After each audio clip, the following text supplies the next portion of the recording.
السلام الله عليكم ورحمة الله تعالى وبركاته كلام وعن ونكسن داوديال كسود وادا مقال وريد كينا قد بدأت كم أغلي دونتانا وحكمدا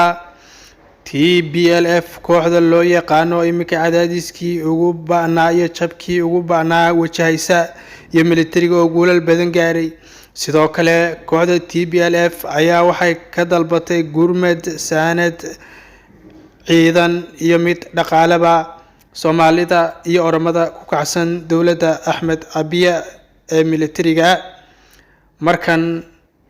waxay TPLF u muuqataa leeyahay inay isdhiibi rabto waa sida ay warka u dhigayaan dadka indha-indheeya siyaasadda dalkaasi Itoobiya daawadayaal sidoo kale waraaq ayay u direen baa leeyahay daawadayaal TPLF ayaa waraaq dirayay leeyahay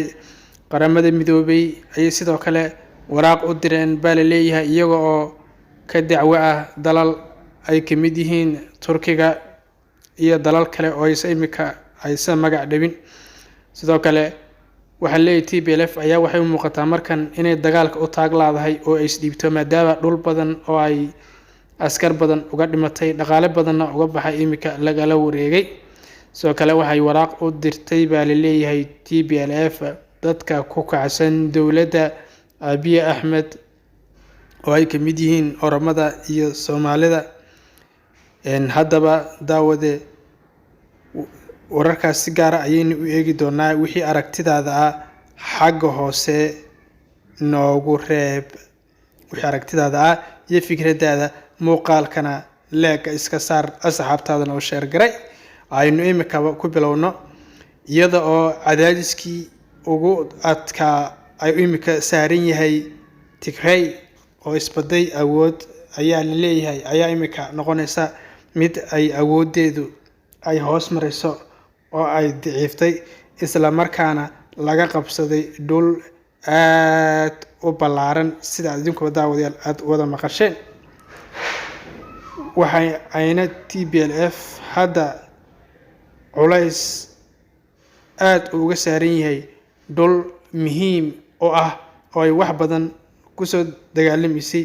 iyo kuwa kamid ah Tigray dhexdiisa daawadayaal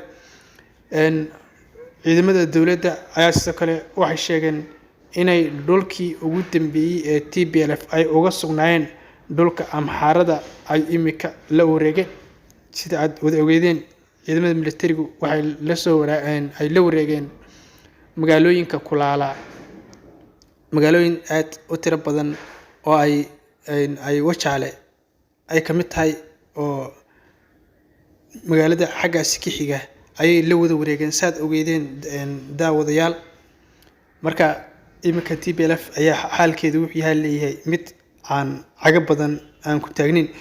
waxaa laga yaabaa leeyahay asbuucin soo socda inuu dagaalku dhamaado oo ama Axmed Abiy meesha u haro ama ay Tigray meesha ka baxaan ama Axmed Abiy waa mid uu laga saaray Axmed Abiy soo hore isagu u sheegay sidoo kale daawadayaal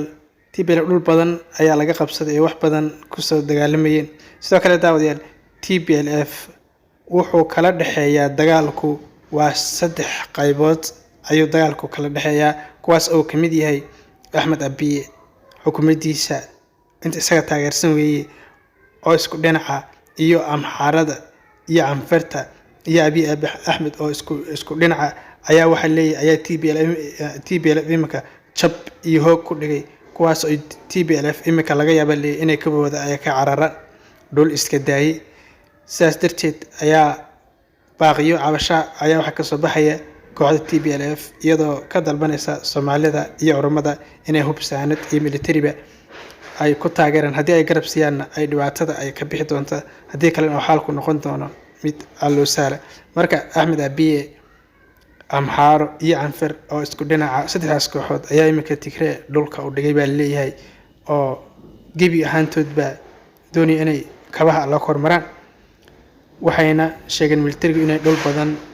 ay la wareegeen oo ay magaalada wajaale iyo kuwa ku hareeraysan oo dhan ay kamid yihiin ciidamada Soomaalida oo ku nool kilidka shanaad iyo ormada ku kacsan iyo wax kasoo jeeda Axmed Abiy ay wax leeyihiin waa in garab buuxana siiyaan si aan dhibaatadan imika aan uga baxno waa sida ay sheegayaan TPLF ay imika wax muuqata mid awoodeedu ay iska sii daciiftay sidoo kale Axmed Abiy ayaa hore wuxuu sheegay markii hadda la leeyahay Axmed Abiy militarigiisa iyo dawladdiisa ayaa imika xasuuqay dadkii Tigreega ahaa rayidka ahaa baahi iyo gaajo ayaa loogu dhimanayaa ay leeyihiin ayaa waxa Axmed Abiy yiri xageebay caalamku ku maqnaayeen intaasna TPLF markii ay xasuuqaysay intaan anigu aan wadanka imaanay saaro noqonin ay xasuuqaysay oo aad ogeydeen buu yiri wixii ka dhacay kilidka shanaad Axmed Ilay oo ku dhigay iyo New Police iyo wax la mid ah ayuu soo sheegay waxyaalo badan ba ayuu Axmed Abiy oo FDB oo nimka aan doonin inaan meeshan aynu ka sheegno daawadayaal waana ogtihiin oo intaas oo sano ay meesha ay qasayeen oo waxay rabaan ka sameeyeen imikana de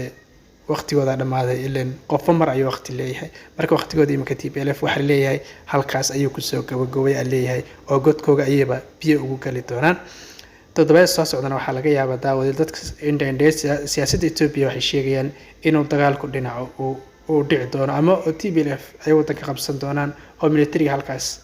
laga saari doono Axmed Abiy oo iska tagi doono oo dalka dariska u carri doono ama inay TPLF madaxdoodu ay carri doonaan oo Suudaan iyo meelaha ay gali doonaan wixii kale ka soo cusbanaada daawadayaal dib ayaanu idin kala wadaagi doonaa waxaan kale ka cudurdaarnaa inaanu xagga Soomaalida